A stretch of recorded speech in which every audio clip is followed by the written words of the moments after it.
Bienvenidos a esta nueva inmersión. Hoy nos vamos a meter de lleno en un texto que es fascinante y, en cierto modo, un manual de supervivencia. Totalmente. El capítulo 5 de la primera epístola a los tesalonicenses. Y digo manual de supervivencia porque, esta gente vivía en una tensión constante. Sí, una tensión total. Creían que el fin de la historia era inminente, que el día del Señor estaba, a la vuelta de la esquina. Pero claro, a la vez tenían que seguir viviendo. Y trabajando y aguantándose los unos a los otros, que no es poco.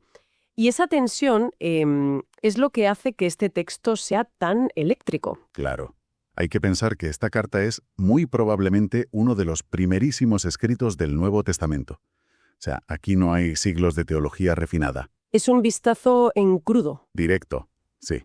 Es ver cómo una comunidad intentaba dar sentido a su fe en tiempo real, con sus preguntas, sus ansiedades, a flor de piel. Exacto. Así que nuestra misión hoy es esa, meternos un poco en su cabeza, entender cómo Pablo intenta calmar esas ansias sobre el cuándo y el cómo. Para redirigir su energía, ¿no? Eso es, a lo que de verdad importa. Cómo vivir aquí y ahora. Vamos a seguir el hilo del capítulo, desde esa imagen tan potente del ladrón en la noche, hasta los consejos prácticos para el día a día. Es un viaje que va de lo cósmico a lo cotidiano, de la teología del fin del mundo a cómo tratar al hermano que te pone de los nervios. Y ahí está la clave. Ahí está la clave. Pues empecemos por la gran pregunta, la que seguro les quitaba el sueño.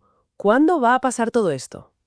Pablo empieza diciendo, sobre los tiempos y las sazones, no tenéis necesidad de que os escriba. Que suena una forma muy educada de decir... Dejad de obsesionaros con el calendario. Exactamente. Es una forma de desactivar esa ansiedad.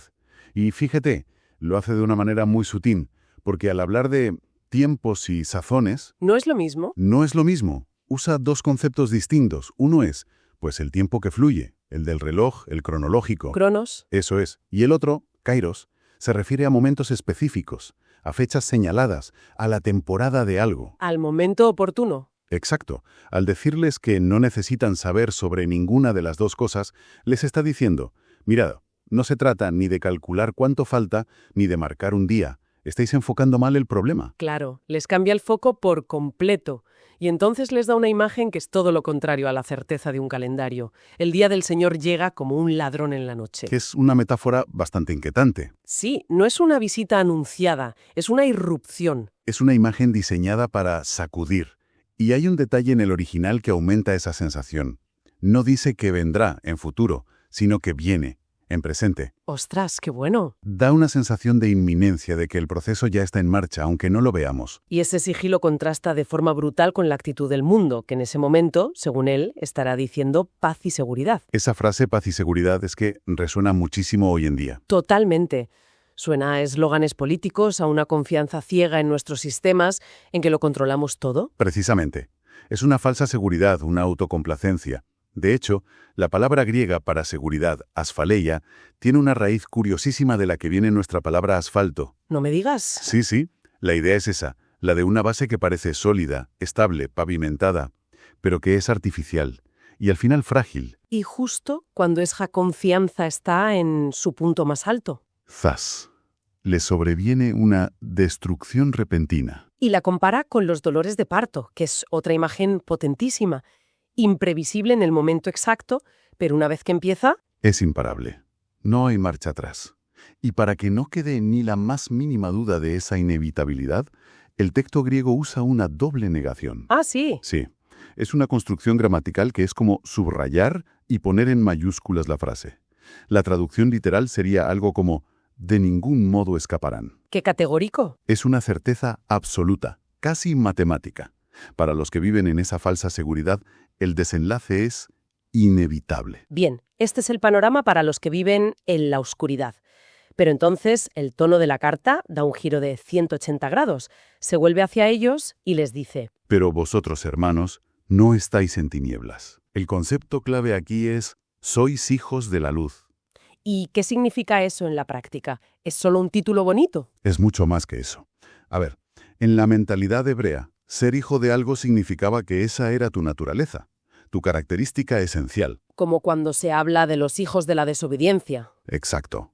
No es que a veces desobedezcan, es que la desobediencia es su seña de identidad. Pues igual aquí. Ser hijos de la luz significa que la luz, la verdad, la conciencia de la realidad de Dios, eso define quiénes son. Y si esa es tu naturaleza, no puedes vivir como si no lo fuera. No puedes. De ahí saca las consecuencias prácticas inmediatamente. No durmamos como los demás, sino velemos y seamos sobrios. Si eres un hijo del día, no puedes vivir como si fuera de noche. Lógico. Eso es.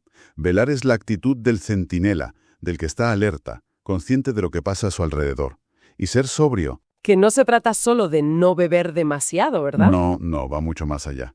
La palabra originalmente sí se refería a no estar borracho, pero aquí el significado es, es mucho más profundo. Es una sobriedad mental. Y espiritual. Es tener dominio propio, no dejarse arrastrar por las pasiones, las modas o el pánico. Es mantener la mente clara y enfocada. Y no por una fuerza de voluntad increíble. No, sino como resultado de estar lleno del Espíritu. Es el antídoto perfecto a la embriaguez espiritual del mundo, que vive aturdido por distracciones y falsas seguridades. Y para mantenerse en ese estado de alerta, de sobriedad, les ofrece una equipación, la famosa imagen de la armadura espiritual. Sí, y es muy específica. No es la armadura completa que describe, por ejemplo, en la carta a los Efesios. Aquí se centra en dos piezas vitales. Vale. Primero, la coraza de fe y de amor. La coraza, que protege el corazón, los órganos vitales. Y es interesante que no sea la coraza de la justicia, como en Efesios. Aquí es la fe y el amor. Sí. Un comentarista lo explicaba muy bien. Decía que la fe sin amor puede volverse arrogancia y el amor sin fe puede degenerar en puro sentimentalismo. Se necesitan mutuamente. Sí, forman una defensa sólida juntas. Entendido. ¿Y la segunda pieza es el casco? La esperanza de la salvación como yelmo. El yelmo protege la cabeza, la mente. Y a ver, ¿qué es lo que más ataca la mente de alguien que vive en esa tensión que decíamos? El desaliento, la duda. La desesperación, pues la esperanza firme en la salvación final es lo que protege la mente de esos golpes. Y la razón para llevar esta armadura es fundamental. La dice justo después, porque no nos ha puesto Dios para ira, sino para alcanzar salvación. Su destino final es otro. Su destino no es el juicio del ladrón en la noche. Es la salvación. Y esa certeza es el motor que les permite vivir de forma diferente en el presente. Y toda esta sección sobre la identidad y la armadura desemboca en una llamada a la acción comunitaria. Animaos mutuamente y edificaos el uno al otro. Y añade esa pequeña frase. Así como ya lo hacéis. Me encanta ese detalle. Es que es una lección de liderazgo increíble. Pablo no empieza con la crítica, Empieza con el reconocimiento. Totalmente. Ya lo estáis haciendo bien. Seguid así. Hacedlo aún más. Es mucho más motivador que un rapapolvo. Sabe que reconocer el progreso es el mejor combustible para seguir mejorando. Esa idea de animarse y edificarse parece la transición perfecta, porque a partir de aquí, Pablo se vuelve increíblemente práctico. Sí. Pasa de la gran teología del fin de los tiempos a las instrucciones para el día a día. Es como si dijera, vale, esta es la gran historia en la que estáis metidos. Ahora, así es como se traduce eso el martes por la mañana. Y empieza por el liderazgo. Pide a la comunidad que reconozca y estime a sus líderes, pero la descripción que hace de ellos está muy lejos de la de un ejecutivo, ¿no? Desde luego que sí. Usa 3 palabras para describir su trabajo que evocan una entrega total. La primera sugiere un trabajo físico agotador, hasta la fatiga. Uf. La segunda habla de presidir, de estar al frente, pero añade en el Señor, para dejar claro que no es una autoridad mundana, sino espiritual. Y la tercera es fascinante. Se refiere a amonestar, pero en el sentido de poner orden en la mente. ¡Qué bueno! De ayudar a la gente a pensar con claridad según la fe. Básicamente, ser líder ahí era un trabajo de desgaste físico, de guía espiritual y de confrontación constructiva. Un currazo. Un trabajo de entrega total, no un puesto de honor. Y por eso pide que se les tenga en mucha estima y amor por causa de su obra. El respeto se basa en su trabajo, no en su título. Exacto. Y justo después lanza una ráfaga de instrucciones para todos. A ver, amonestad a los ociosos, alentad a los de poco ánimo, sostened a los débiles, sed pacientes para con todos. Suena a que se espera que todos en la comunidad sean una especie de terapeutas los unos de los otros, ¿no? Un poco sí. Revela una comunidad súper interconectada, donde todos son responsables de todos. Y lo que es brillante es que no ofrece una solución única para todos. Es una guía con muchos matices. Cierto. A la persona que no cumple, al que rompe la formación, la imagen es militar, como un soldado que abandona su puesto, hay que darle una advertencia firme. Pero a la persona de alma pequeña, al que se desanima, hay que darle aliento. Empatía altísimo. Y culmina con dos principios que son la base de todo. No devolver mal por mal y buscar siempre el bien, tanto entre ellos como con los de fuera.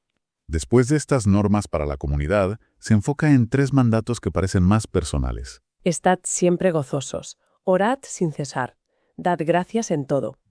El primero, estad siempre gozosos, suena casi imposible. Ya, ¿cómo se puede estar gozoso siempre con los problemas que tendrían y los que tenemos? Claro. Es que no se refiere a una felicidad superficial que va y viene. Es una alegría más profunda, que se ancla en esa esperanza que acabamos de mencionar, en la certeza de su destino final. Es una decisión, una actitud vital. Que no depende de las circunstancias. Para nada. Por cierto, hablando de este versículo, hay un dato curioso. ¡Ay, sí! Todo el mundo piensa que Jesús lloró es el versículo más corto de la Biblia.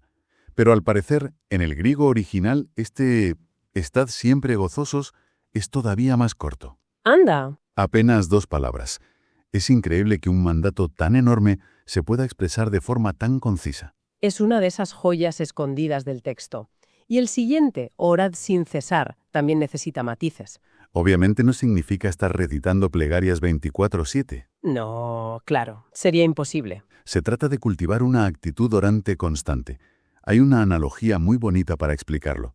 Es como una madre que teje un jersey para su hijo que está lejos. ¿Me gusta? No está pensando en él conscientemente en cada puntada, pero todo el acto de tejer, de principio a fin, es una expresión de su amor y conexión con él. O sea, si la intención de fondo de tu vida es la gloria de Dios... Entonces todo el trabajo, el descanso, la conversación, se convierte en una forma de oración.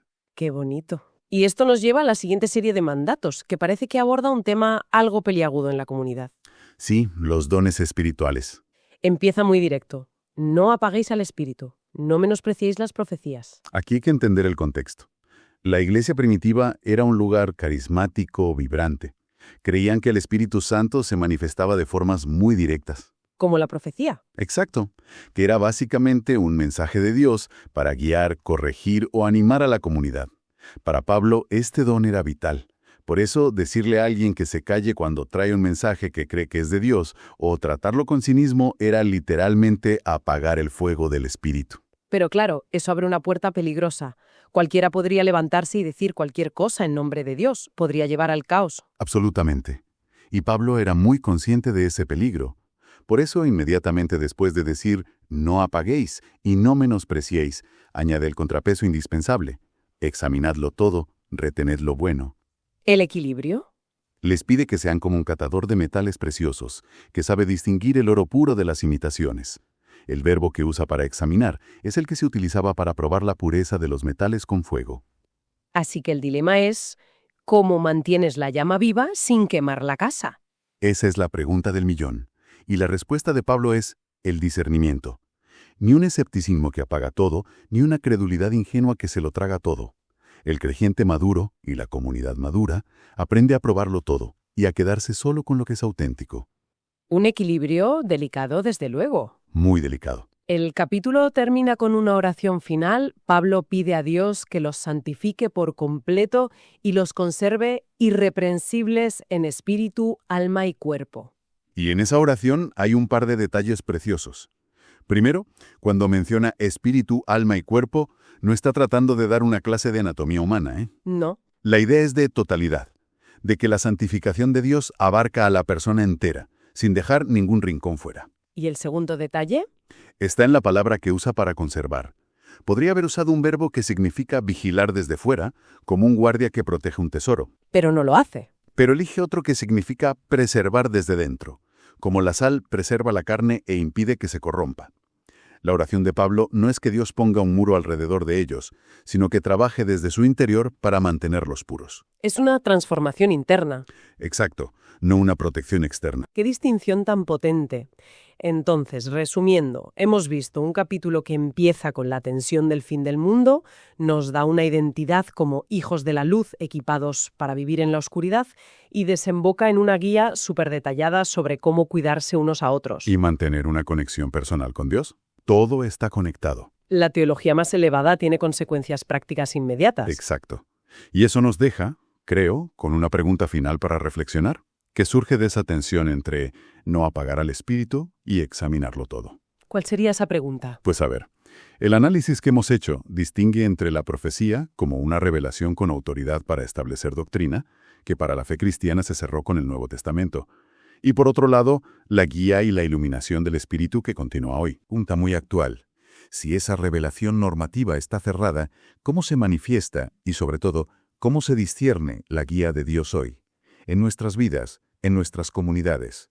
¿Dónde está el equilibrio? ¿Dónde encontramos ese equilibrio entre estar abiertos a lo nuevo que Dios pueda estar haciendo y la necesidad de probarlo todo para quedarnos solo con lo bueno?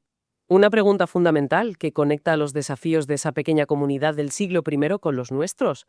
Gracias por esta inmersión tan reveladora. Un placer. Hasta la próxima.